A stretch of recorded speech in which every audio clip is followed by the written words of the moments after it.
Hey, we are here at the Craft Brewers Conference at BrewExpo America, and I am so excited for our guest, one of my favorite people, and absolutely somebody that you need to know if you brew craft beer in the United States. So joining me and Justin right now is Katie Marisic, the BA's Senior Director of Federal Affairs. Katie. Hi. Hi. That is such a nice intro. Thank you. Oh, you're so I really welcome. appreciate it. Well, I mean all of that. Thanks for having me. I'm excited to be here. Well, thanks for joining us because I know you're busy. I was in the audience for your talk yesterday. Me and Mark. Oh my God, it's so much. It's kind of surreal too because Mark has been doing this for so long and he's such a wealth of knowledge. So when he's like, well, let's present together. I'm like, okay, great. Let's do that. And if you're not in the loop, Katie is talking about the BA's General Counsel, Mark Cerini.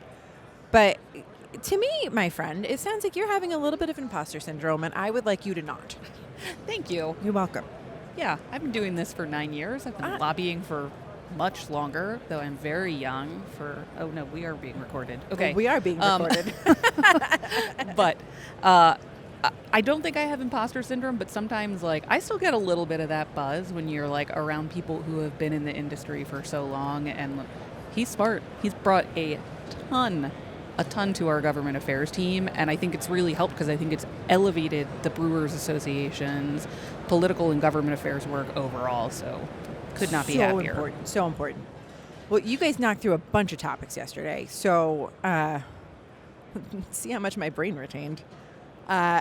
I do think the federal level, you've got a few priorities. The first is being the United States Shipping Equity Act. United States Postal Service Shipping Equity Act. Yes, which I always have to say, but it is the USPS Shipping Equity Act. It's much easier to say. And yeah, that's the legislation that would allow the Postal Service to ship alcohol in states where shipping of alcohol is legal. So for those of you who are unaware, if you can ship, whether it's beer, wine, or spirits in your state, you can only do it with private carriers, and we'd really like to see the UPS or USPS. Oh, now I'm doing it. Well, I mean, they have the same letters. So. Yes. We'd like to see the Postal Service be able to ship alcohol as well. We think it's beneficial to them, but also they're built to ship door to door. The Postal Service was made so everyone could have access to mail, and the private carriers do amazing work, but we, with 9,500 breweries in the country, with everybody who lives in the country, people live in rural areas. They don't necessarily live in those routes, and we think it could bring good competition. Yeah, I mean, and the private carriers don't deliver everywhere, right? There Correct. are certain places in the country that are completely left out. Mm-hmm. Yeah, so we are going to continue to advocate for that. We work with wine and spirits as well, and all the postal labor unions are very supportive of it. From the Postal Service's side, they see it as a way that they could raise revenue. And they already do things like ID verification. You can get prescription drugs shipped through the mail. There's no reason you shouldn't be able to get a beer that you love shipped to you through the mail where it's legal. It doesn't supersede state legislation, so we're still working on state shipping laws. Let's also talk about the Cheers Act, because it's no secret draft is challenged. Tell us a little bit about this bill. I'm going to just abbreviate it and keep it to the Cheers Act, but tell us a little bit about what this would do and how much support you're seeing for it. Yeah, no, happy to. So it's really nice when you have a positive piece of legislation to advocate for. I mean, obviously the USPS bill is that for us too, but this is a beer bill. And we're the Brewers Association, so we're working with the National Beer Wholesalers Association, the Beer Institute, then groups like the National Restaurant Association, Independent Restaurant Coalition, and Steel Keg Association on legislation that would, what we hope, incentivize the creation of new draft lines when you're building restaurants and bars. And it gets technical, and if you're not an accountant, it might be a little bit boring, but it would increase the deduction that they're allowed to take from Section 179 of the tax code.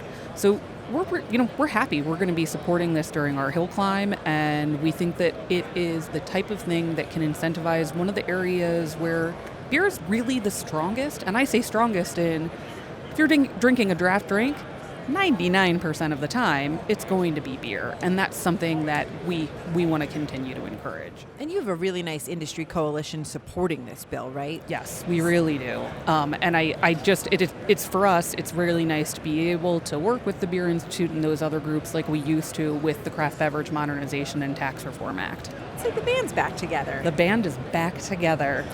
So does this essentially take the place of that spoiled beer tax credit that you were chasing for a while?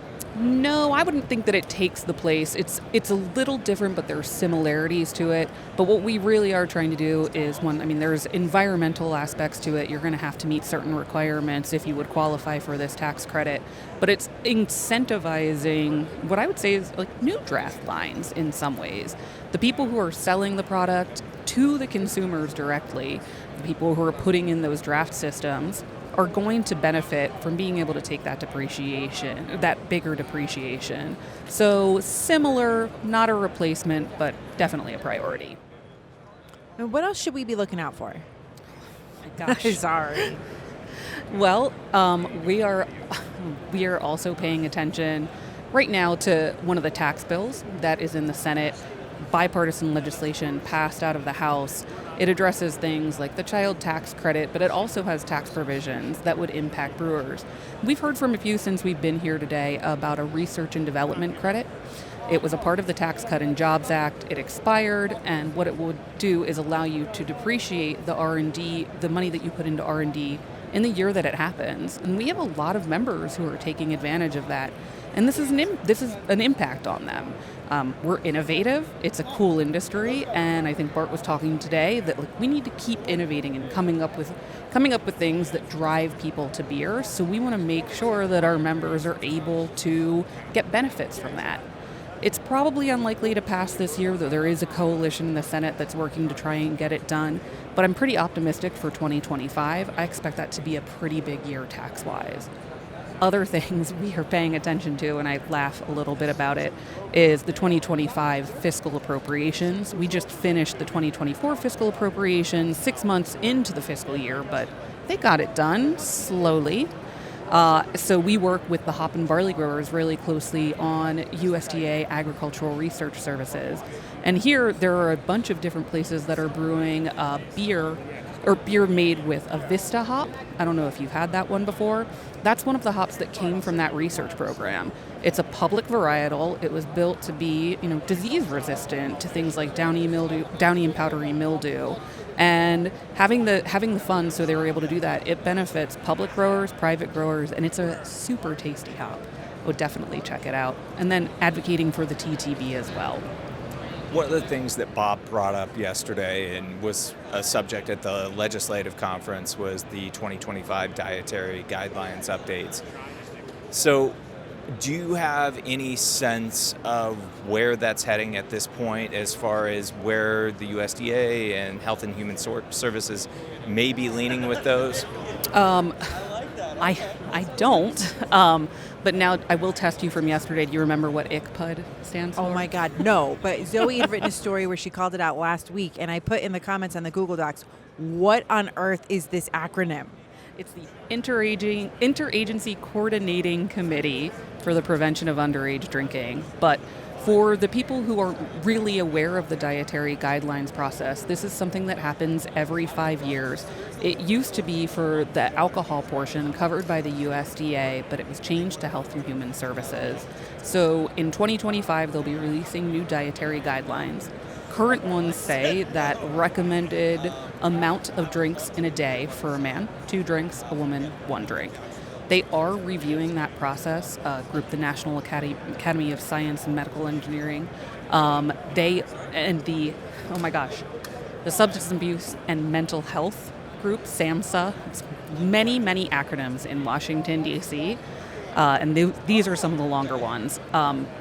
They are looking at 8 specific questions that Congress appropriated funding for them to research that looks at alcohol's impact on things like cancer, breast milk, different stuff like that. And what they want to see is whether or not there is an impact on 2 drink, 1 drink, no drink. We've been seeing, definitely across the world, some people moving more towards a no safe limit when it comes to alcohol, and that's something they could potentially be deciding on this front. But it is a long process. That's why it happens every 5 years. Currently, right now, they are in the, I would say, the research side of things, but which way it's leaning, I don't know. And I think, in this particular thing, it's scientific. So there needs to be a preponderance of evidence, and that's what they're working on. Is that change from the USDA to the Health and Human Services? Is that new for this go-round with dietary guidelines? The way I understand it, yes. And I admit, this is an issue that I've only recently been paying more attention to. It's always been in the background, but it's just something that we are monitoring and want to know what's going to happen. Yeah, I remember the last time around there was some noise about bringing, men's limit from 2 to 1, but that obviously got,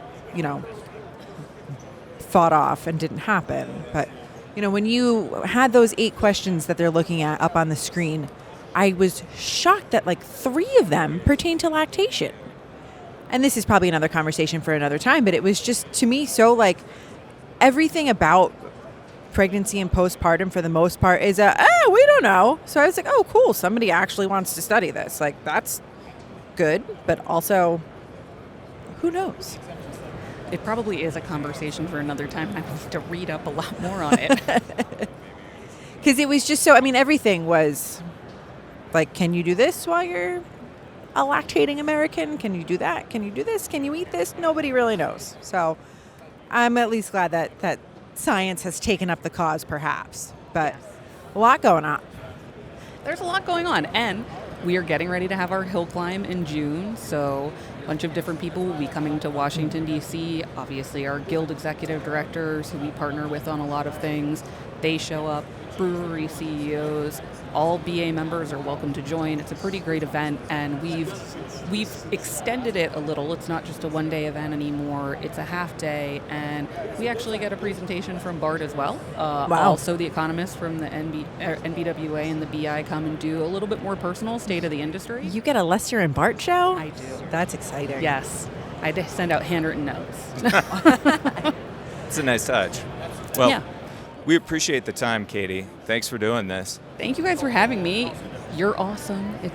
I'm just really happy that you're all here, and hopefully you're having fun in Vegas and have been enjoying the sessions. Yeah, it's been wonderful.